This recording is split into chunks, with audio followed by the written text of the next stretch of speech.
Morning 4 AM ఒక కొత్త ప్లేస్‌లో దిగాం. డెస్టినేషన్ శ్రీకాళహస్తి.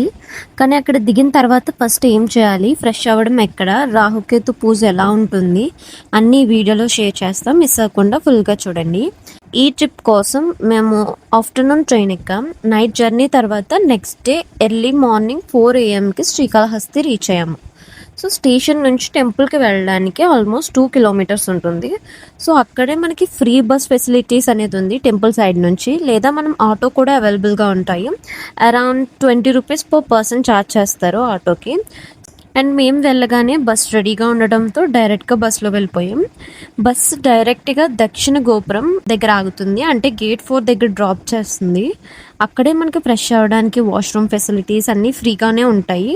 సో మనం డైరెక్ట్గా ఫ్రెష్ అయ్యి టెంపుల్కి అనేది వెళ్ళిపోవచ్చు. సో ఎర్లీ మార్నింగ్ వచ్చిన వాళ్ళకి టెన్షన్ అవసరం లేదు. అండ్ ఫ్రెష్ అయ్యాక యాక్చువల్గా మేము రాహుకేతు పూజ చేసుకోవాలి. సో ఫ్రెష్ అయిన తర్వాత మీ లగేజ్ అండ్ బ్యాగ్స్ని స్టోర్ చేయడానికి అక్కడ ఒక ప్లేస్ అనేది ఉంటుంది. సో మీరు అక్కడ మీ లగేజ్ అనేది పెట్టి పూజ స్టార్ట్ అవ్వచ్చు. అండ్ మీ ఫోన్స్ కూడా అక్కడే పెట్టుకోవచ్చు. అండ్ ఈ రాహుకేతు పూజకి డిఫరెంట్ ప్రైస్ రేంజెస్ అనేవి ఉంటాయి. 500 నుంచి 5000 వరకు ఆప్షన్స్ అనేవి ఉంటాయి. ఇక్కడ పూజ సేమే, లైక్ బిలాంగింగ్స్ సేమే, వాళ్ళు ఇచ్చేది మొత్తం సేమే, జస్ట్ మండపం అరేంజ్మెంట్స్ అనేవి డిఫరెంట్గా ఉంటాయి. సో మీ బడ్జెట్ బట్టి ఆప్షన్స్ అనేవి చూస్ చేసుకోండి. అండ్ పూజ కంప్లీట్ అయ్యాక స్వామివారి దర్శనం కోసం లైన్లో వెళ్ళాము. స్వామివారి దర్శనం తర్వాతే మనం అమ్మవారి దర్శనం కూడా చేసుకుంటాం అన్నమాట.